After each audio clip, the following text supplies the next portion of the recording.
The Treasure of Alpheus Winterborn by John Bellairs, Chapter 16. Although his arm was getting tired, Anthony kept on pounding. He was flailing away with a maniacal fury now. And the blows of the hammer were hitting all over the reindeer, not just on the leg. He banged on the deer's bronze underbelly, on its sides, even on its neck. When he hit the reindeer's belly, the sound was very loud and bell-like. Over and over the hammer rose and fell. You fool, stop, for God's sake! Hugo Philpotts had climbed halfway up the ladder. He was bellowing at Anthony with one hand cupped to his mouth, but it was no use. With the noise he was making, Anthony could hardly have heard him even if he had wanted to, but now, over the clanging and banging, was a louder noise. A siren. Fire trucks were coming. Anthony stopped pounding and started to cheer. It worked, he yelled. My alarm bell worked. People were coming. They would save Miss Eels. They would discover Hugo Philpotts. Everything would be all right. A small crowd was beginning to gather on the lawn below. Anthony didn't know it, but the flood crisis was over. People were beginning to pour back into town. The men who were manning the sandbag wall had heard the bell and had figured that the library was on fire. So had the firemen in the firehouse on Eddy Street. They hadn't stopped to consider whether or not there was a bell in the library tower. They had simply piled into their trucks, and now they were on their way. In fact, they were almost there. Anthony went on bashing the reindeer with his hammer. Hugo Philpotts was hanging below on the ladder, trying to decide what to do, but then, quite suddenly, his decision was made for him. With a terrific groaning and shrieking of metal, the part of the ladder he was hanging on began to pull loose from the roof. Bolts popped and snapped. The ladder broke in two at the very rusty point that Anthony had noticed, and the section that Hugo was clinging to leaned lazily over sideways. It groaned and creaked and bent, and for a horrible instant Hugo thought it would break off entirely and throw him to the ground 4 stories below. But it didn't. It just stopped in its bent-over position, and there he was, hanging between earth and sky, Hugo Philpotts, first vice president of the First National Bank of Hoosac, in sneakers and jeans in the middle of the night, with people staring at him from below. Down on the ground, with a roaring of motors and a piercing wail of sirens, fire trucks were pulling up on the ground. Fire trucks were pulling up on the gravel drive in front of the library. Meanwhile, at the top of the tower, Anthony swayed on his dizzy perch. His section of the ladder, the top part, had held firm. The rung he had been standing on was still under his feet, and the safety belt was still hooked around the stone post, and the weather vane was mounted on. Help! Help! For God's sake, somebody help me! Anthony heard the yelling and looked down. He saw the bent-over section of the ladder hanging out in space, with Hugo Philpotts clinging to it for dear life. The shock of this incredible sight made Anthony hold on tighter to the weather vane. Then he looked back at the reindeer. Its leg and underbelly were scarred where the hammer had hit.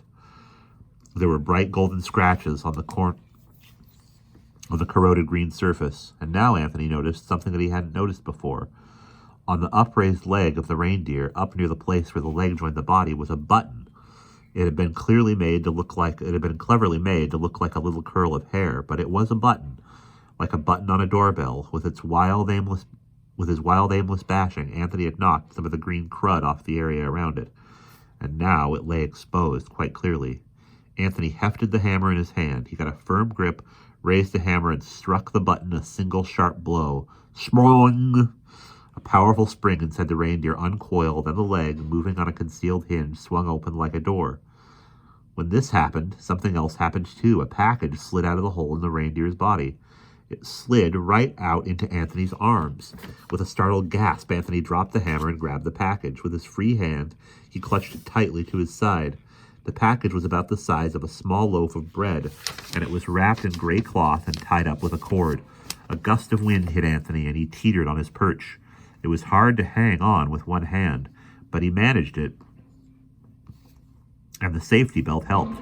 A wave of dizziness passed over him again. He was scared to death, but he also felt very happy. He was sure that this was the treasure, here, clasped to his side.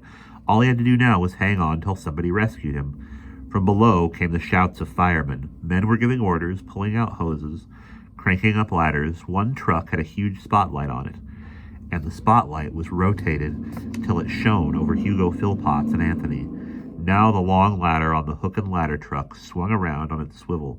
It rose up, and with a loud clattering and clicking of gears, it started to make itself longer. Up the long ladder rose. Up the side of the tall stone tower. Now the tip of the ladder had reached the base of the tower roof, and it was up even with Hugo. Its tip tapped the shingles near him. A fireman in a shiny black helmet started to climb. It didn't take him long to reach Hugo. Carefully, gently, the fireman helped the frightened man climb down off the swaying rusty ladder into the fire truck's and onto the fire truck's ladder. Then down they went, the fireman and Hugo, slowly, one rung at a time. A couple of newsmen with flash cameras had arrived on the scene in a car. Flash bulbs popped. A loud raucous cheer went up from the crowd. Many of them recognized Hugo. "Who is it anyway?" somebody yelled. "Hey, it's Philpotts, the guy down at the bank. What the heck was he doing up there? I don't know, checking up on the weather maybe."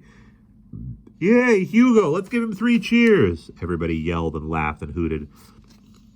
3 more raucous cheers went up. Hugo Philpotts, stony-faced and shivering, was helped down off the truck. He stood on the ground with a blanket over his shoulders. Up above, Anthony still hung on. His left hand, the hand on the bar, was getting numb. He stubbornly clung to his prize with the other hand. He would rather have died than let it go. Grimly, he stared straight ahead at the post of the weather vane. He didn't dare look down again. Now the ladder was rising higher. Click, grind, rattle, rattle. Now it was just under his feet. The fireman was climbing again. When he got to the top, the fireman started talking gently to Anthony. He told him to throw down whatever he was holding and take his hand. But Anthony wouldn't drop the parcel. Finally, the fireman persuaded him to let him put it in the pocket of his coat. The fireman's big shiny rubber coat had a deep pocket in the side of it, and the package slid in easily. Next, the fireman told Anthony to undo the clasps on the safety belt. With both hands free, this wasn't such a difficult job. After a little fumbling, Anthony got the snaps unsnapped. All the while he was working at the snaps, the fireman's big, strong hands were around his waist. He wasn't going to let Anthony fall. When the safety belt was finally unhooked, the fireman, who had been talking reassuringly the whole time, eased Anthony down from his perch to the rungs of the ladder. He asked Anthony to follow him slowly down the ladder. But now that the real danger had passed, Anthony went all to pieces. He shuddered and shivered and clung rigidly to the ladder. "I don't want to go down, I'm scared," he wailed. The fireman smiled sympathetically at Anthony. He had seen cases like this before. Without hesitating, he turned and bellowed an order down to the men who were working the controls of the ladder. More rattling and grinding of gears. Slowly, the top section of the ladder began to slide down with Anthony and the fireman still on it. Click, click, one rung at a time. The ladder went on collapsing like a telescope until the 2 sections were lying one on top of the other. Now the ladder was only half as long as it had been. More gear grinding, the ladder swung around in a big arc and slowly laid itself down on top of the long red truck. A dazed Anthony found himself being led by the hand along the top of the truck and down some steps to the ground. And there, standing next to the truck, were his mother and his father and Keith. They looked anxious and frightened. And happy, too, all at the same time. "Where's Miss Eels?" asked Anthony weakly. Nobody seemed to hear him. Mrs. Monday rushed forward and grabbed him in her arms and hugged him violently. Anthony, I'm so glad you're okay. What happened? What happened to you? Why did you run away? Did that man over there kidnap you? What happened? Oh, I'm so glad you're back. I'm so glad." Anthony felt very happy. His mother hadn't seemed so glad to see him in a long, long time.